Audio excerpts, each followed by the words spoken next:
안녕하세요. 3배수 TQQ를 주력으로 미 증시에 장기 투자하고 있는 자충우돌 파이어입니다. 2월 3일 영상 시작합니다. 어제 증시는 FOMC 회견 이후 다우 0.02%, S&P 500는 1.05%, 나스닥은 2.0% 상승 마감하고 오늘은 나스닥이 3.25%나 떡상해서 2월은 택 기업들의 귀환을 준비하는 하루였다고 해도 과언이 아니었다고 봅니다. 그 준비 변수들 중 하나인 FOMC 금리 결정의 리스크를 시장이 긍정적으로 평가한 것이라고 생각합니다. 오늘은 장 마감 후에 또 하나의 변수인 아마존, 구글, 애플의 실적이 발표되는 날입니다. 이 실적 발표와 내일 발표될 고용 보고서가 이번 랠리의 향방을 결정지을 것 같습니다. 시장이 예견한 대로 이번 금리는 0.25%로 인상한다는 연준의 회의록과 파월 연준 의장의 회견이 끝난 후 나스닥은 급등하기 시작했습니다. 향후 시장이 예측하는 것보다 높은 지속적인 금리 인상과 연내 금리 인하는 없다고 했음에도 불구하고 말이지요. 그럼 시장이 긍정적으로 받아들이고 환호한 이유는 무엇일까요? 시장은 파월 의장의 회견장에서 보인 인플레이션에 대한 발언을 다음에 보듯이 두드러지게 비둘적이지도 않고 지나치게 매파적으로 밀어붙이지도 않은 시장이 용인할 정도의 중립적으로 받아들인 것 같습니다. 1. 금리 인상의 유연성. 파월은 향후 2%대의 목표 인플레이션을 달성하기 위해 2번 정도의 지속적인 온고잉 금리 인상을 예견하고 있다고 말했습니다. 대차 대조표상의 재정 긴축도 계속해 갈 것이라고 언급했지요. 그러나 그는 또한 시장이 예측한 대로 물가가 빠르게 완화된다면 이런 계획을 조정할 수 있고 재정 긴축 효과의 후행성도 경제에 대한 충격, 인플레이션에 대한 효과 등을 데이터를 보면서 서서히 조정해 가겠다고 언급했죠. 이런 언급을 시장에선 금리 완화의 조기 가능성에 파란불을 켜준 것과 같다고 해석한 것으로 볼 수 있겠습니다.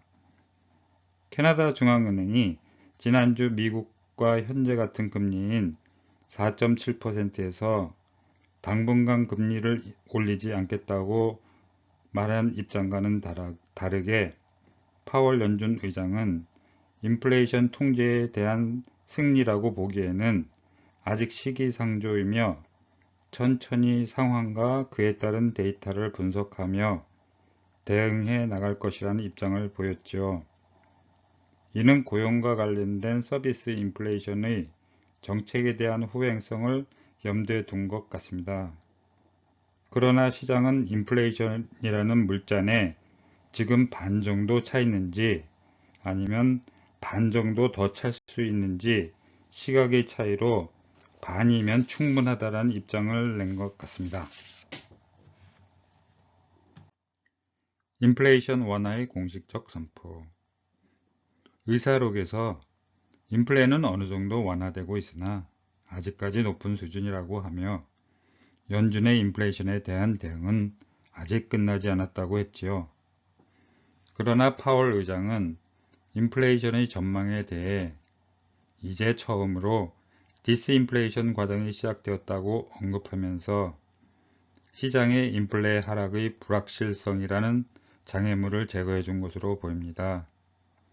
또한 전 세계적으로 불확실성은 아직도 존재하지만 우크라이나 전쟁이 더 이상 미국 인플레의 상승 원인 중 하나라고 지적하지 않은 점 또한 외부 요인의 공급적 인플레 원인 중 하나를 치워준 것으로 시장은 보고 있습니다.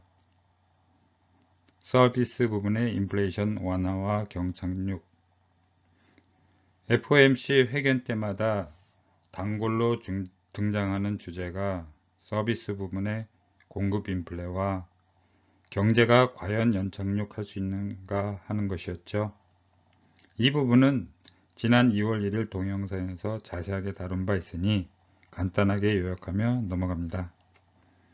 파월 의장은 고용에 있어 아직도 수요가 공급을 초과하고 있는 단단한 고용시장과 GDP가 나지나마 성장하고 있어 거의 두려움 없이, 즉 with little fear of a deep recession, 경제가 연착륙을 할 가능성이 있다고 언급합니다. 더해서 파월 의장은 실업 증가에 따른 회복과는 결이 다르게 낮아지는 인플레이션과 타이트한 고용 간의 관계를 필립스 곡선과는 다른 반비례 없이 경제 연착륙을 할 수 있다는 힌트를 시장에 주었죠. 즉, I'll say that it is gratifying to see the disinflationary process now getting underway, and we continue to get strong labor market data 라고 언급했죠. 지난주에 바이든 연설과 톤이 완전히 일치하고 있죠. 정치적 부담을 독립기관인 연준이 애매한 말투로 비껴나간 것이죠. 또한 고용시장에 있어서 임금의 인플레이션과의 관계에서 스파이럴 현상은 아직 보이지 않는다는 부연 설명도 하죠. 이는 경제 연착륙의 장밋빛 시각으로 시장에서 두 문제에 대한 연준 정책의 효능성을 시장이 긍정적으로 해석한 것이죠. 연준은 하지만 임금과 고용, 그리고 경제에 대한 금리와 금융정책의 후행성을 정확히 알고 있는 듯해요. 다만 이를 모호한 아직이라는 단어로 포장을 한 것이지요. 시장과 연준의 스탠스 차이. 시장은 연준의 중립적 설명과 해설을 긍정적으로 해석해서 파월 의장의 연설이 끝난 후 소위 떡상을 합니다. 그러나 연준의 입장은 그동안 피력한 것과 다름이 없어요. 문제는 그대로인데 시장이 이를 물잔의 상태를 긍정적으로 해석한 것이죠. 이러한 시장의 접근은 파월 의장이 언급한 대로 시간이 흐름에 따라 이들 문제에 대한 데이터가 나올 때마다 시장은 테스트를 받게 될 것 같습니다. 당장 오늘 장 마감 후 아마존, 구글, 애플 등 빅테크들의 실적 발표와 고용 보고서가 발표돼서 또 시장에 또 다른 테스트를 받게 될 것입니다.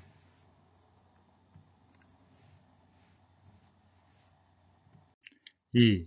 애플을 위시한 빅테크들의 실적 발표. 2023년을 시작하면서 빅테크는 왕의 귀환처럼 장대하게 상승하였지만 오늘 애프터장에서 실적 발표로 벌거벗은 임금이 될 처지에 놓인 것 같습니다.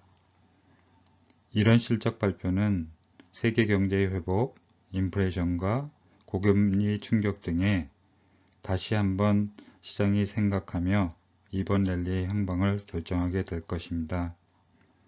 다음에선 간단히 어닝 리포트의 결과와 이에 시장이 주가에 어떻게 반응하였는지 살펴보고 기업의 사업별 펀더멘털 분석은 다음 기회에 하도록 하지요.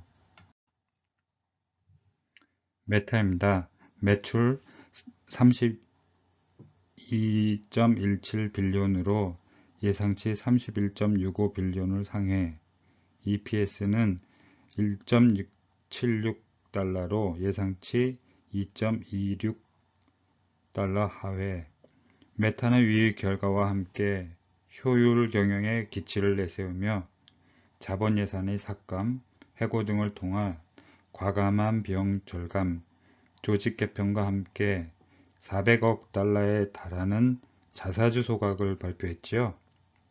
시장은 성장보다는 영업이익이 크게 개선될 것을 높이 평가해서 주가가 20% 이상 상승하였습니다. 애플입니다. 매출은 117.15빌리언으로 예상치 122.14빌리언에 하회했습니다.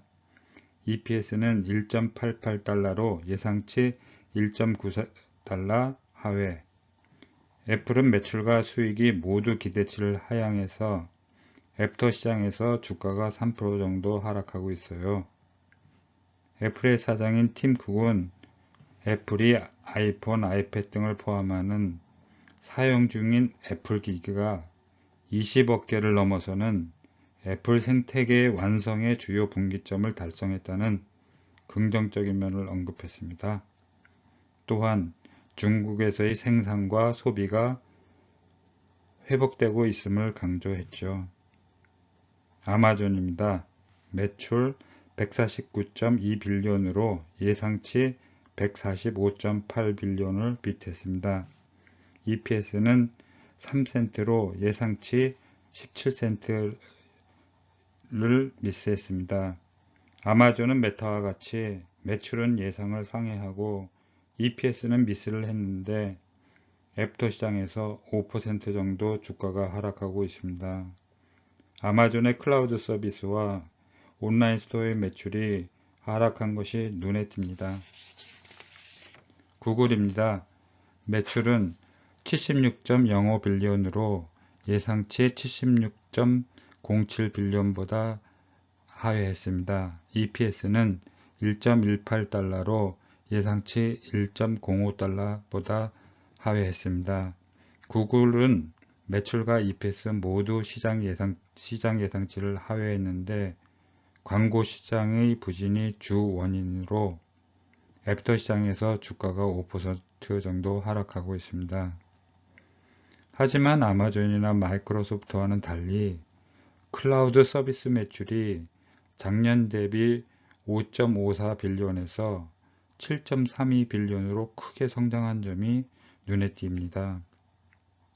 요약하자면 지난 분기에서 고금리와 생산과 공급의 차질, 강달러, 세계적인 가처분 소득의 감소 등으로 기업의 실적 예상치를 상당히 하향해서 가이던스를 내었는데도 주요 기업들의 성적이 좋지 않아 보이네요. 빅테크 기업들이 비용 절감을 위해 자본 지출이나 고용 삭감 등의 자생적 노력이 다음 분기에 경영 환경이 도전해서 기업 실적이 개선될 수 있을까 생각을 해보면 답은 아니다라는 생각이 듭니다. 왜냐하면 기업 환경은 같거나 악화될 것 같은데 기업 내부적 자원으로 이것을 해결하기에는 역부족일 것이라는 개인적인 생각입니다. 따라서 다음 분기에는 시장이 다시 한번 이기기 쉽지 않은 테스트를 받을 것 같습니다. 하지만 며칠은 폭락하지만 시장은 당분간 긍정적으로 해석해 다시 상승하지도 있지 않을까 희망해 봅니다.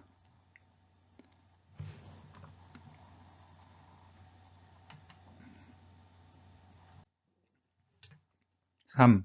실업률 보고서입니다. 저번 영상에서 고용에 대해 자세히 다루어서 여기서는 간단히 언급하도록 하죠. 고용의 그림자인 임금은 2월 1일 발표된 고용임금인덱스에서 전분기 1.2%에서 1.0%로 완만하게 하락했지요. 임금 인플레이션은 특성상 후행성이고 스티키해서 금리 정책이 효력을 발휘하기가 힘들죠. 오늘 미국 동부 시간 오전 8시 30분에 실업률이 발표되는데 시장의 콘센은 지난번 3.5%에서 오른 3.6%로 여전히 타이트합니다. 연준 의장과 바이든 대통령이 언급한 대로 인플레이션이 완만하게 하락하고 실업률도 타이트하게 경제를 연착륙시킬 수 있다고 한 데서 실업률의 증감은 지금 별로 중요하지 않은 것 같네요. 고용의 희생 없이 임금의 스파이럴 효과 없이 후행성인 고용과 인플레이션을 잡을 수 있을지는 두고 보아야 할 것 같네요. 오늘 영상은 여기까지입니다. 좋은 하루 만드시고 구독, 좋아요 부탁드립니다. 감사합니다.